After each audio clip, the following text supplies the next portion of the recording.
ଖୋର୍ଦ୍ଧା ବଲାଙ୍ଗୀର ରେଳପଥରେ ଖୁବ୍ ଶୀଘ୍ର ଯୋଡ଼ି ହେବାକୁ ଯାଉଛି ଆଉ ଏକ ନୂତନ ଷ୍ଟେସନ। 23 ମାଇଲ ଷ୍ଟେସନକୁ ଖୁବ୍ ଶୀଘ୍ର ଗଡ଼ିବ ରେଳ।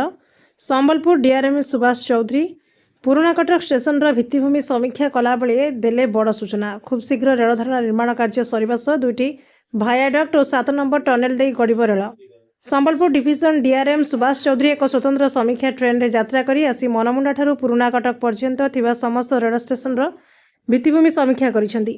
ବିଶେଷକରି ଯାତ୍ରୀମାନେ କିଭଳି ଷ୍ଟେସନରେ କୌଣସି ଅସୁବିଧାର ସମ୍ମୁଖୀନ ନ ହେବେ ସେଥିପାଇଁ ସମସ୍ତ ଷ୍ଟେସନର ଭିତ୍ତିଭୂମି ସୁଦୃଢ଼ କରିବା ପାଇଁ ରେଳ ବିଭାଗର କର୍ମଚାରୀ ଓ ଠିକା ସଂସ୍ଥାଗୁଡ଼ିକୁ ନିର୍ଦ୍ଦେଶ ଦେଇଛନ୍ତି। ଏବେ ନୂତନ ଭାବେ ନିର୍ମାଣ ହୋଇ ରେଳ ଚଳାଚଳ କରୁଥିବା ପୁରୁଣାକଟକ ଷ୍ଟେସନରେ ବିଭିନ୍ନ ଦିଗକୁ ନେଇ ସମୀକ୍ଷା କରିବା ସହ ଷ୍ଟେସନ ଚତୁଃପାର୍ଶ୍ୱ ବୁଲି ଦେଖିଛନ୍ତି। ଏହି ସମୀକ୍ଷା ପରେ ଖୁବ୍ ଶୀଘ୍ର ନିର୍ମାଣ କାର୍ଯ୍ୟ ଶେଷ ହେବା ସହ ବିଧିବଦ୍ଧ ଭାବେ 23 ମାଇଲ ଷ୍ଟେସନକୁ ରେଳ ଗଡ଼ିବ।